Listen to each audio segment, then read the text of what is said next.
ಮೇ 10ರಿಂದ ಮೇ 24ರವರೆಗೆ ಸರ್ಕಾರದ ಕಠಿಣ ನಿಯಮ ಜಾರಿಯಲ್ಲಿರಲಿದೆ. ಕರ್ನಾಟಕ ಸರ್ಕಾರ ಮತ್ತು ಮಂಗಳೂರು ಜಿಲ್ಲಾಡಳಿತ ಹೊರಡಿಸಿದ ಮಾರ್ಗಸೂಚಿಗಳನ್ನು ಕಟ್ಟುನಿಟ್ಟಾಗಿ ಮಂಗಳೂರಿನ ಜನತೆ ಪಾಲಿಸಬೇಕೆಂದು ಪೊಲೀಸ್ ಕಮಿಷನರ್ ಎನ್ ಶಶಿಕುಮಾರ್ ಅವರು ಸೂಚನೆ ನೀಡಿದ್ದಾರೆ. ಈ ಬಗ್ಗೆ ಮಾತನಾಡಿದ ಅವರು, ಅಗತ್ಯ ವಸ್ತುಗಳನ್ನು ತಮ್ಮ ಮನೆ ಸುತ್ತಮುತ್ತಲಿರುವ ಅಂಗಡಿಗಳಲ್ಲಿ ಖರೀದಿ ಮಾಡಬೇಕು. ವಾಹನಗಳನ್ನು ತೆಗೆದುಕೊಂಡು ಬಂದು ಖರೀದಿ ಮಾಡುವಂತಿಲ್ಲ. ಅಂತಾರಾಜ್ಯ ಮತ್ತು ಅಂತರ್ಜಿಲ್ಲಾ ಸಂಚಾರವು ಆಸ್ಪತ್ರೆ ಮತ್ತು ಮೆಡಿಕಲ್ ಎಮರ್ಜೆನ್ಸಿಗೆ ಬಿಟ್ಟು ಬೇರೆ ಯಾರೂ ಕೂಡ ಬರುವಂತಿಲ್ಲ.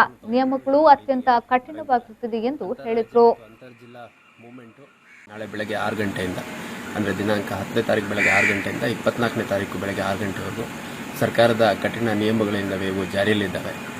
ಅಗತ್ಯ ಸೇವೆಗಳು ಮತ್ತು ಅಗತ್ಯ ವಸ್ತುಗಳು ನಿಯಮಾವಳಿ ಪ್ರಕಾರ ಯಾರಿಗೆ ಸಡಿಲಿಕೆ ಕೊಟ್ಟಿದ್ದಾರೆ ಅವು ಬಿಟ್ಟು ಬೇರೆ ಯಾವುದೇ ವ್ಯಕ್ತಿಗಳಾಗಲಿ ವಾಹನಗಳಾಗಲಿ ರಸ್ತೆ ಮೇಲೆ ಓಡಾಡಂಗಿಲ್ಲ.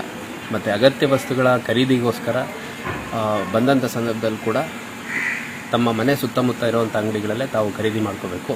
ವಾಹನಗಳನ್ನು ತೊಗೊಂಬಂದು ಯಾರು ಖರೀದಿಗೆ ಬರೋಂಗಿಲ್ಲ.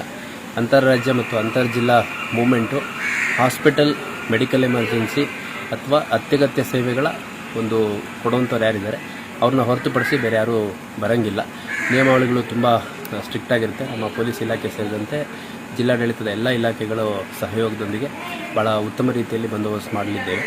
ಮತ್ತು ವಾಹನಗಳು ಏನಾದರೂ ಈ ಸಂದರ್ಭದಲ್ಲಿ ಸೀಸ್ ಆದರೆ ಮತ್ತು ನ್ಯಾಯಾಲಯಕ್ಕೆ ಹೋಗುವಂಥದ್ದು, ನ್ಯಾಯಾಲಯದಲ್ಲಿ ಬಿಡಿಸ್ಕೊಂಬರುವಂಥದ್ದು ಭಾಳಷ್ಟೇ ಸಮಯ ಹಿಡಿಯುತ್ತೆ. ಮತ್ತು ನಾವು ರಿಕ್ವಿಷನ್ ಕೊಡಬೇಕಾದ್ರೆ ಕೂಡ ಇವರು ಈ ಥರ ತುಂಬ ಕ್ರೈಸಿಸ್ ಸಿಚುವೇಷನಲ್ಲಿ ವೈಲೇಟ್ ಮಾಡಿದ್ದಾರೆ ಅಂತಂದು ಮತ್ತು ಈ ನಿಯಮಾವಳಿ ಸಮಯ ಏನಿದೆ 24 ಅದರ ನಂತರನೇ ಬಿಡುಗಡೆ ಮಾಡಬೇಕು ಅಂತ ನ್ಯಾಯಾಲಯಕ್ಕೆ ನೇರವಾಗಿ ಮನವಿ ಮಾಡಲಿದ್ದೇವೆ. ಹಂಗಾಗಿ ಅನಾನುಕೂಲ ಆಗುತ್ತೆ.